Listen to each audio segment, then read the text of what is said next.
Hi everybody, welcome to Green School's live virtual tour. I'm Cece, Development Coordinator here at Green School, and today I'm going to take you for a walk around. But today I'm not alone because I have here Ibu Harriet. Hi Ibu. Hello. And Ibu Harriet is our high school teacher and also academic pathway counselor, am I right? Yes, that's right. Yes, All right, so Ibu Harriet has been here with us for 5 years. Yeah. But Ibu, just for more information, why don't you introduce yourself to our viewers today? Okay. Hi everyone. I'm Ibu Harriet, and I am from the UK, but been living in Bali for the last 6 years, luckily, and been working in high school and a little bit primary when I first got here, but mostly high school. And yeah, I'm the teacher of literacy, wellbeing, and student support. Right, and today we're going to discuss some projects that you were involved with, and one of the projects is actually something that I'm really interested about, and I'm sure that you're really passionate about because we had a chat about that a few days ago, and I can see the glow in your face when you were talking about that project. Okay, so we're gonna start our walk now, Yeah. Ibu, heading to our first location of it's one of the locations that you want to show to us. Yeah. But while walking there, I just want to explain a little bit about Green School to our viewers. So Green School is a pre-K to 12 school that opened back in 2008. And back then we only had 90 students, and over this past year we have a little over 500 students coming from 41 different nationalities. Now, what's unique about Green School is its focus on education for sustainability and also creating equal opportunity for Balinese students to receive international standard education. So Ibu, before I start talking about one of your projects, I just want to ask you, so how has your experience been working here in Green School? Being an educator here in Green School? It's hard to sum up. I'm trying to think in one word, but it's impossible. I think the beauty of working in Green School is it's not fixed. We understand that it's not the time to have static education. It needs to be something that can change and is open to change, but also that we're mission-led, that we believe in what we're teaching and what we're working towards, which is young people who feel empowered to make change and sustainable change, because I think more than ever the world's seeing that we need that. So that's the kind of passion that drives us, and every time you think like, oh, it's overwhelming, we've got this, you just go back to that, and you see that spark in young people and it keeps us going. So, you know, leading with that change is sometimes tiring, because you just think, oh, if we could just keep doing the same, but that's not why we're here. Yeah. So to have that opportunity to work here is just incredible. Right, okay, that was beautiful, Ibu. Well, actually right now, viewers, we are at a location called the Innovation Hub, or if you're a member of the Green School community, this is commonly known as the iHub. And this is where students' ideas of projects will come into fruition. And as you can see right here, right now you can see tons of prototypes of students' project. And these are some of the projects that the students were working here in Green School. So basically, iHub is a combination between common tools that we use whenever we want to build things, but also technology as well, because we have laser cutter, we have 3D printer to of course support the students' learning journey as well. Now, we are here today because Ibu Harriet wants to talk about one of the projects that Ibu Harriet did with some of the Green School students. Please, Ibu, please explain. I feel like I should say before that though, that this area is run by a team of amazing human beings, and as teachers we get to come here, but they really just take some ideas that we have and make them into incredible projects for our students. So even though I'm here, I've got to say that I am just facilitating with students, with these incredible people that help us out. Right. To say that.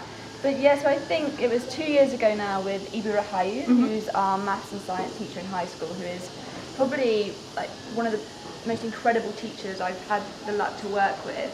And we ran a class called Period. Right. And it was based about starting a conversation about menstruation. And I think that at Green School that's something we do, is that we have as teachers the opportunity to think about classes that aren't aren't just facts, they're experiences. Right. And that's something that connects us all. You know, when you're a person who believes, there's so many of us around the world, and yet so often we don't talk about it. That's true. So what happens when we actually start that conversation? Yeah. And I was really nervous, thinking like, who's going to choose this class? Like, it's a bit awkward, but you know, working with teenagers, they often don't want to talk about these things. And we've got 35 students, boys and girls, who all joined that class, and every day they were there just so eager to learn. Wow. And again, I think we approached it from an interdisciplinary lens, and we looked at that compass model, which we use quite often, and asked them what questions they had. And it ranged from lots of things, from actually the science of it, like what's actually happening, to why can't I go into a temple when I'm bleeding? Yeah. To then also questions about how has it changed, and then big political questions about period poverty. You know, in the UK, so many girls experience period poverty that they can't go to school because they're bleeding. Right. I think when you start those conversations, we realise that yes, this is a biological experience, but depending on who we are, where we are, our experiences are different. And how can we start talking about that to empower one another? Yes. And even now, I'm getting like excited about it. Chills. So excited. And students got to choose the project that they wanted to work on at the end of the class. Right. And it ranged. Some people just delved into research and talked more about it, whereas others wanted to really act with purpose. And that's something that we always come back to at Green School, is how can we help these young people act with purpose? And the truth is, as teachers, we end up doing it as well. You know, I never thought what would happened with this class. Yeah. So just to show you some of the things that came out of it. Yes, Obviously, please. when we were learning about menstruation, one important part of that is the uterus and the role of the uterus in this. And it led to two girls who were really into design, starting these really cool little pins called Cuterus. So we've got designs with hippos, with dinosaurs, with peaches, and they cute. started an Instagram account where they would spread awareness about the uterus and the health of the uterus, because we often don't think about that. We don't. Honestly, we don't. So how do you have that? I never thought about it before. Yeah. And then we had our grad speaker 2 years ago, who was Kiran Gandhi, who actually came to a session with us just outside here, and was stitching pads with us and just giving us her like woman awesomeness, her fierceness that she brings. And so they designed a pin for her that we gave to her when she came. That was one side, and another side was this menstrual cups. And for many of us, it was the first time talking about them. We worked with Shoshona from Wonder Cups, which is a global initiative, but worked in Africa, where they actually started a factory creating these cups and giving them for free. Wow. And the reason why is that these cups, this one cup can last you for 7 to 10 years. There's no waste from it. Yes. You know, and actually it connects us with our bodies. It's something that is quite empowering as a woman, when suddenly you're not scared of what's happening, but you can actually see. And now I'm saying this as if I'm like always being free to this. No, you know, I spent most of my life never wanting to talk about periods, and then a couple of years ago it's become mostly what I talk about. Right. So yeah, these cups kind of made a big change, and we came to the iHub, and we started trying to make our own cups. We're still in the process of getting there, but really helped by the team here and reaching out to our community to make a base, a structure, and we did trials and trials, and we finally got our cup design, but we're not yet at the stage of production. But Wonder Cups have been amazing at supporting us, and this then led to a group called Menstruation Mission, who was run by two girls, Christiana and Reagan, both graduated now, but really had a powerful influence on our community. There is so much to say about this, because what they did, and I think this is what's so important about education right now, is that rather than going like, oh, this is good information, I'll use it in the future, they looked at our community, who's quite a liberal, open community, and thought, actually, why are period products here a luxury? Why are we saying that it's up to you whether or not you can afford them? And they asked for menstruation products to be put in every toilet on campus. Again, thinking about sustainability, they thought, okay, we need to make sure that these products are biodegradable, or at least they're organic cotton, because when we did our research, we found that in tampons and in sanitary pads, there's a lot of chemicals and plastic. So, and again, this is the students, you know, again, I feel pretty lucky to be doing this and telling you as if it's somehow me, but it's really from them. And they just navigated all this conversation and found a company that sold the products here. They then went to the school, and it wasn't easy. You know, they had to have numerous meetings, and there was some conflict there, because why would money go towards this? And I was really starting to doubt that we'd ever make it happen. And I was talking to Reagan, who is an inspirational human being, and just said to me, like, why not? And we sat and we planned out, and her and Cristiano with some other students went, and they kept asking the management to say, like, we need this. Like, if we're going to say we're a sustainable school that fights for equality, then we need to have these products available for everybody. Yes, I agree. It was just incredible. And then now in every toilet on campus we have the menstruation mission boxes, which hold tampons and sanitary pads that anyone can take for free. Yeah, And which so- is by the way, it's basically had been, the boxes had been my life savior, because you know, on those days, because I recently used the cup, but before that, you know, when a period comes and I forgot to bring my pads, for example, I always go to one of those boxes, and it's been a big help. So thank you for that. Oh no, I think that's the thing. The thought of a girl not wanting to come to school because she's got her period, or the thought of someone bleeding and not feeling they can talk to anyone about it. At least they've got some support. Yes. You know, it's just kind of saying, like, we're here, we see you, and we're going to offer you something. And it is something normal, and it's going on everywhere to That's the thing. women it's normal. everywhere, exactly. And that's the other thing to show. There's a t-shirt that said #BloodNormal, which is a global campaign already set up, but the students wanted to support that. They made t-shirts that they then sold at our local farmers market on school and through some other avenues, and just to kind of keep that conversation about menstruation going. Yes, And, Ibu. I never thought I'd be talking about it so much, but now I realise how important it is. It is important. Yeah, it is very important. Well, you know, I mean, the whole time you're talking about this, the project that you did, the menstruation project, I get chills because I feel like, you know, this is 2020. It's about time we generalize period, and it's about time that teenagers, women, you know, from all age are free to actually, you know, talk about period. It's not something taboo, especially, you know, growing up in Asia. It's something that, you know, I remember my parents used to tell me that you need to keep it, you know, hush hush, you know, whenever you have your period, you need to be careful, make sure it doesn't leak, and if it leaks, then make sure no one sees it, because, you know, they made it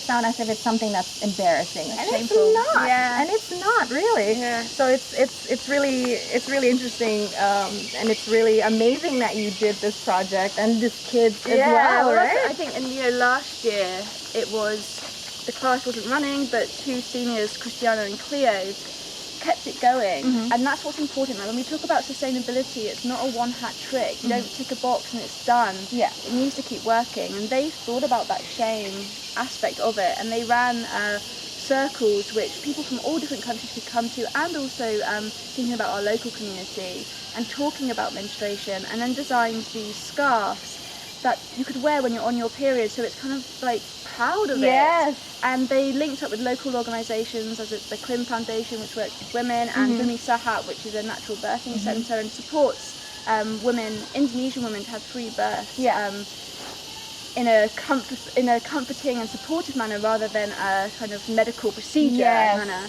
And they gave them menstrual cups along with these scarves to kind of start the dialogue, and also for us to look at each other and go like, hey, again, that's seeing each other and supporting one another and coming together. And those discussions, that conversation is still going, and we've got a student now called Olivia in grade 11 who is kind of taking the reins of Menstruation Mission here, but I know that Christiana, Cleo and Reagan, wherever they are in the world, are still keeping that conversation going. So it's just incredible to be part of it. Really interesting. Well, Ibu, right now we're actually approaching towards what probably the most mindful location we have here in Green School.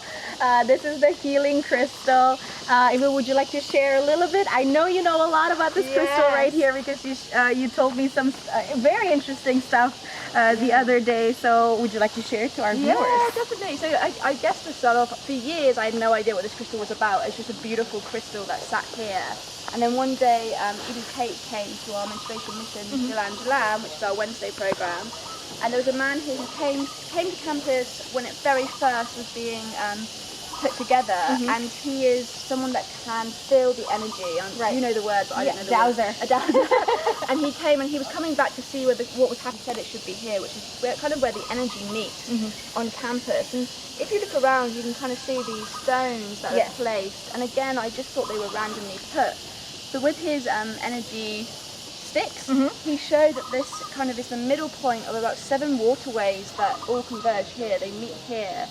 but that each one of these segments is linked to our well-being. So whether it's linked to our bones or blood or our minds or our fertility. Right. And that when you're going through certain things, if you sit in a certain place and just be mindful and take some breath, then you're allowing that energy to come into you. Wow. And I think that well-being component is so important for young people right now. Yeah. And actually it's the shift where education needs to go. It's thinking that, yes, structure and programs are really important, but what about our young people's well-being? Yes. Because if we don't have well young people, then that's a problem for our future. Right. So having those discussions with them, and whether that's through our Incredible Mindfulness program that we use, or it's through Student Voice, but also just that kind of classes that offer students to think about their well-being, it means that it's not just a nice crystal, it actually has a meaning. Wow. You know, I just learned about the different segments around the Crystal Garden literally when you told me that, which was a few days ago. I only found out too a couple of years ago, so I feel like we've got some work to do here, because I feel like we might now be the only ones that do know, apart from a couple of others. Yeah. So I think maybe it's another project to put some signs up. Put some signs up, and Yes. so you know where to go. Well, when I came here with the students, there was a big, incredible artwork made of a wave by some beach cleanup that happened, and the guy was so upset because he was like, no, this interacts with the energy, but we just didn't know. So Yeah. this was a middle school project, I think, and they actually tidied the crystal area Yes. up. But again, that's kind of where we're all learning together. Yeah. It's not like here it is, it's done. Like, we're still working on it, and Yes. we're still kind of asking questions and finding out and sharing. Yes, definitely. Now, Ibu, as you've been here for 5 years. You've taught a lot of classes, I'm sure, taught a lot of different students, and I'm sure you're aware that Green School has a different method, has a different way of delivering the lessons of educating the students, right? As you also know that we have our own curriculum, which is basically the 3 pillars of education, proficiency. So yes, if there are any one of you out there are asking, do we learn math? Do we learn literacy? The answer is yes, we do have that. We do learn the core subject. And then we also have experiential, which allows students to experience the real world, real life skills, and we also have thematics, right? Which is basically a hands-on based project. Now, how do you adapt to this different way of learning when you first joined Green School? Big question. I think when you first come here, you look for what you know, and I think we all do that as humans. Like, we kind of crave what's familiar to us. Yeah. And so you also, though, are told, like, here's our curriculum, here's our skills, here's our values that we want to embed.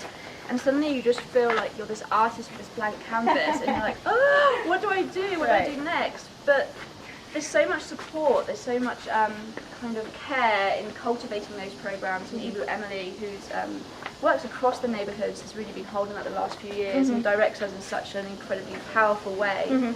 But I think ultimately it comes down to is, how does what we teach now give students skills that we don't just say wait for the future, like it will help you in the future, or know this now because it'll be good on that test.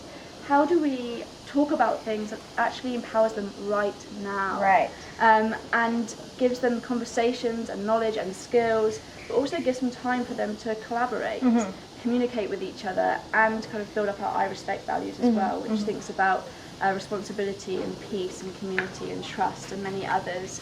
So probably a complicated answer for people who aren't here, but I guess it's just thinking about when you learn something, does it matter if you memorize a date, or does it matter that you've got a skill that you can actually act upon? And that's the big question I think we need to keep coming back to. It's so important to have knowledge, but it's also important to know what to do with it. Right. Wow, that was beautiful, Ibu. Now we have arrived at our art room, and I know that you also have a project that was done here, right? Ibu? It's called the River Boom. And okay, we'll just explain away, Ibu. Yeah, again, I guess this kind of goes back to that last question, that when I arrived, and I think many people would have heard of Bye Bye Plastic Bags, they were already set up. Isabel and Malaki were still here at the time, and though very busy, and one thing that they reached out is that the Bye Bye Plastic Bags campaign wanted to start working on river booms, which is put across a river to stop the trash coming down Yeah. into the ocean. And they got us in touch with some fantastic connections that kind of Skyped in and gave us some information, and also linked us with a local school in Chimagi. As we went to look at the river and we were looking at there was so much rubbish there. And I think what's so important about those little moments is that when you look at that rubbish, you see products you use, and you suddenly realise that you're not just the solution, you're also a little bit of the problem. Right. And I think that's always what's so important about experiential learning, is that it's there for us to see and it's real for us. Yeah. It's not just, oh, someone over there has got a problem. Yeah. It's like, oh, okay, like I actually need to think about this. And then so when we were looking at it, what can we do? And then we actually used Kembali, which is our recycling area on campus. And from recycled goods, we made river booms. Yeah. It took a lot of time, longer than we thought, and a lot of weaving. Right. Weaving, yeah. And surprisingly, one boy in particular that comes to mind, Chayton, who graduated this year, really got into weaving, which we never thought would happen. But we weaved these river booms, and myself and Pac Jason that were working on it went down to the river here and we tested it out. We had kids in tyres that we were trying to hold on to them. And then we took it down to Chimagi, and probably that's one of my favourite memories of working at Green School, because we were working with the local school students and our students, and they were fixing up this river boom and kind of communicating and talking and laughing and together putting it in, and that sense of nothing's going to change unless we start working together. Yes. And having those opportunities and that time in the timetable to give 4 hours every week where we're together working on something and then going out into the community and doing stuff. And also kind of removing ourselves from this idea that inside this bamboo bubble we're the fixers. Actually, we are part of the problems but also part of the solutions, Yeah. and so is everyone else. So it's about how do we keep our connections together, Yeah. and ultimately doing something. Yeah. Wow, that's really cool. Now, Ibu, you know how time is very difficult. Oh, yes, right? yes. And you know it's affecting a lot of aspects in our lives, of course, and including education as well. So, as an educator, what do you think is essential for students right now at times like this? What is important for us, you know, parents, society, educators, to do to support students' education right now? Let them speak. Speak. Wow. I Okay. think we spend a lot of time thinking that we know what's best, but I think when we actually hand over to students and ask them, they're so intuitive and they know what's going on with them, and they should be the biggest part of the conversation. Right. They should be talking a lot more than listening. Wow. And this change, I think, is so complex on so many levels, but it also allows us just to pause and go, so wait, I've just been studying 2 years for an exam, that exam's now cancelled, what was all that knowledge for? Yeah. And I think that just questions for me so much of traditional education systems, that for however many years we've been putting students in these rooms where they sit there and they learn, and we tell them it's important just for these tests. Yeah. I can't imagine, well, when I think back to my students that I used to work with in London, how that would feel for them when they've worked so hard to try and achieve something, Yeah. is then taken from them. Yeah. And that thing is a test that's made by somebody else. Yeah. But what if that flips and actually we have students doing things that they feel that empowers them, that they actually create change, whether within themselves, to their own well-being, or in their local community. And that's kind of where education needs to take a second to really think about it. And instead of going like, more tests, now we need to test them more, and we need to have, if I want to go to this, I need to do a test, it's actually like, well, what happens if you have all these accomplishments that you spent doing in your school life that you can share, and your potential is seen through that, not through your ability to memorize something. Right. And I think, so I think, yeah, I just hope that we do that pause, and I hope that just removing the pressure of knowledge that's forced on us to knowledge that we want to gain would really flip the model. Wow, that was beautiful. That was really beautiful. Now, I know today you also want to talk about our GSSA. Yes. Okay, so what is it all about, Ibu? Well, kind of it linked exactly to what we were just talking about. It's the Green School Student Association, and it started 2 years ago, and it's mostly in high school, but any student can join, and we talk about topics, and it can be to do with running assemblies, to talking about management. So we go from the whole realm, and our biggest thing at the moment is how do we gain more student voice rather than just in the high school. Right. So it's run by students, led by students, and it's our student voice component of high school. Right. Okay. And do they come up with projects or initiatives? Yeah, initiatives, maybe student-led transition days. They also kind of give feedback to teachers on student voice. So they're kind of the avenue that kind of collects and then shares. In previous years they've run forums in which the students create the agenda and then the students lead the meeting, and it feeds back to our teaching meeting. And they've also come to our teachers' meetings. Right. So it's kind of just our way of ensuring that we're all in this together and that we're working with student voice. Right. Well, have you ever found anything like that before in other schools that you might have taught before, Ibu? Yeah, like I think the student council is kind of something that runs in most schools, and it's always there to kind of give student voice a space. So I think it's really important that we just keep supporting those, but thinking how we integrate them more. Whether it's they're coming to more meetings, and for us, it's that 4 students last year were on our board of learners. Right. So they actually weren't just representing just in front of students, they were going to where our trustees meet, where our management team meet, where parents meet, and they were speaking for students, so that's been really important. Wow, okay. Now, Ibu, one of the most popular questions that I get whenever I do this tour is, how do you handle the bugs? How do you personally handle the bugs, Ibu? The mosquito bites, the insect bites? Yeah, I actually got to say, green school's not that bad. Obviously, it's nice to have some spray, like the natural spray you could on, but we plant a lot of citronella. We get that. We do. There's going to be bugs. I don't know. There's going to be bugs. There's also some cats. Nearly every classroom I've taught in, a cat's given birth in. So I'm always joined by these kittens everywhere. So I don't know if that's a sign. There's animals, and that's the whole point, I think. Right. Be there. We kind of share our campus. We've had some issues with some kids that really love snakes and want to find them. We do have them around campus. We do have them. But we have a great, and that's when I first came to Green School. I was the Green Studies teacher in primary, and that's what you want to foster. You don't want to foster students that are scared of animals, but curious about them. Yeah. But I guess sometimes that means that we are trying something to prevent some of that curiosity. Just like, let's learn about them. We can see them. We don't need to get them. It's okay. Yeah. But yeah, we're wallless and we share it with nature. Yes. We're not here and they're our guests. We're their guests. Yes, that's true. Now, speaking of that, Ibu, speaking of our Wallace buildings, as you know that our classrooms are Wallace, right? Yeah. So whenever you're in a classroom, students are doing their learning journey. We would hear sound from the nature. If it rains, then we can hear it, and then if it's windy, then we can feel the breeze and everything. If it's hot, then we'll feel the heat and everything. How did you first adapt with this, and how did you think this type of Wallace environment support the students' education? It's just so different, and I think it's one of those things we do to young people is it's safer if we can put them in a box. Put them in a box where they can be fully stimulated by their learning, so they're not being distracted by nature or other sounds.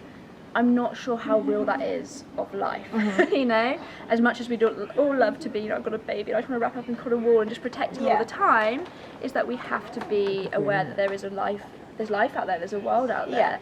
Doesn't mean it's always easy. It means that sometimes it can be a bit uncomfortable, but I think there's always learning and discomfort. Right. And we just need to work at that together. It's a tropical island. We are, learning from that as much as we are learning from what our class content is. It's about knowing though that it's not that sterile environment. Right.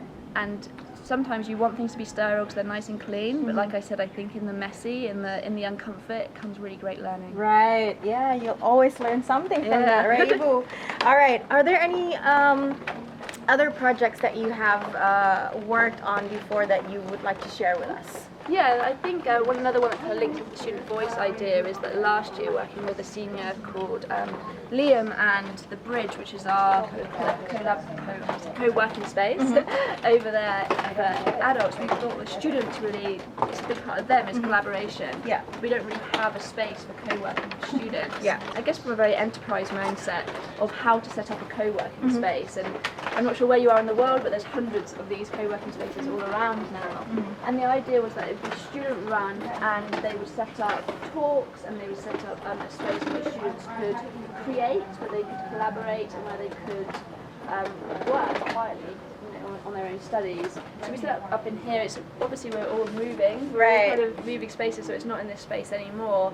But through that class, we connected with Chris Thompson and Carol over at The Bridge, and came and gave us some business skills on how to set up and what to think about.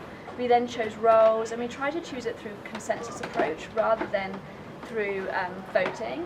And that's always really interesting because you have to discuss and go round and also convince people.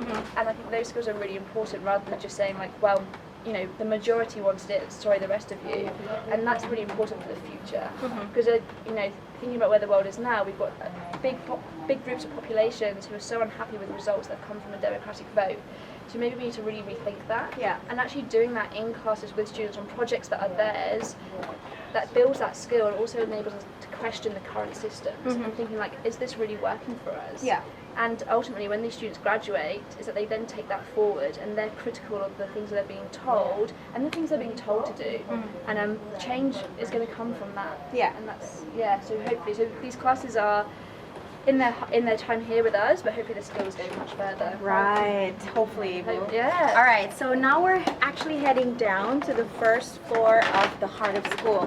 Now, if I may say a little bit about this majestic building that we call the heart of school, this is actually Green School's symbol of community. As we know that you know, Green School is very passionate about community, and this building right here is actually the symbol of it because as you can see, and you know as well, that we have our lunch here. Yes. On a normal day before the pandemic. We would have our lunch here, students, teachers, staff, and also other members of the community. And if you can see, we have tables scattered all around the area. And if I may say, there are two unique things about the Heart of School. The first one is the fact that it's made entirely out of bamboo. And the second one is actually on the bamboo poles. So on each bamboo poles, there are names that are hand carved by our very talented carver. And there are about 3,000 names all over this building on the bamboo poles. And these are the names of our supporter. You see, the Green School has a local to global initiative. We have lots of them, and one of them is called the Local Scholarship Program.